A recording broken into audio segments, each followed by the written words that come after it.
Ito ay babae ito mga farmers.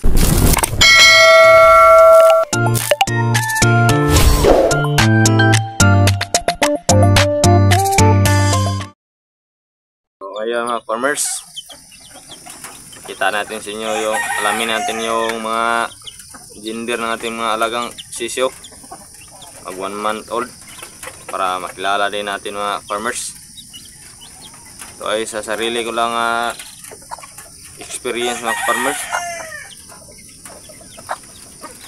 para lang ito sa mga baguhan, yung mga mas marami namang nalalaman na about sa tingin sa mga babae o lalaki sa ating mga sisiyo.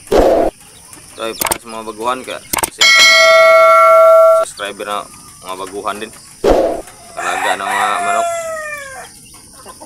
Sa ating mga farmers, kita natin sa inyo ngayon, marami na ng baser dito mga farmers. So pakita natin sa inyo mga farmers, ito ay mag 1 month old ng ngayong 16. So ito mga farmers, ito yung mag 1 month old natin na pumpkin hats, white legs. Ito ay babae ito mga farmers. Ano, maliit ang kanyang palong. Yan, ang kanyang palong maliit. Yan, kita natin babae. Kaya share natin ito mga farmers para sa mga baguhan, kasi kung may maguhan na nanood dito mga farmers at hindi pa alam yung gender ng ating mga alaga, pag bumili tayo ng mga sisiyo, maganda na alam natin, kasi pag bumibili tayo ng babae, alam din natin na babae.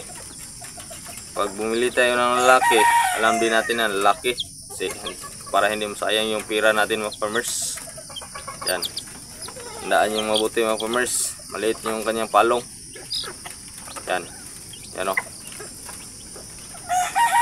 babae ay pumpkin hats. Yan,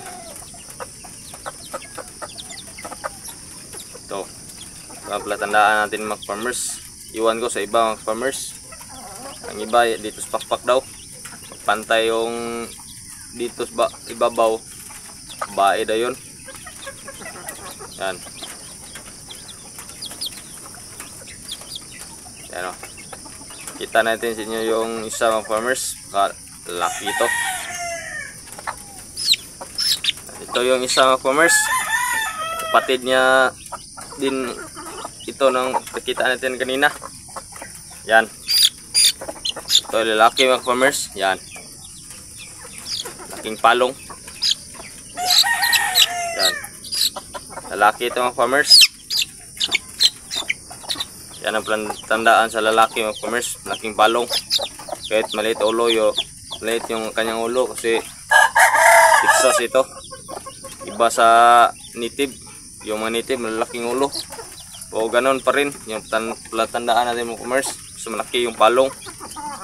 Yan, ay mga babae na malaking palong, pero hindi kagaya sa mga lalaki mga farmers. Malaki talaga yung lalaki sa babae. Yan, yan ang nalalaman natin mga farmers. Share ko sa mga baguhan, kasi experience ko lang ito, kasi baguhan din tayo pagbablog. At kung nagustuhan nyo yung video mga farmers, subscribe naman sa comment naman kung may kayong kaalaman para sa ating gawa ng mga vlog.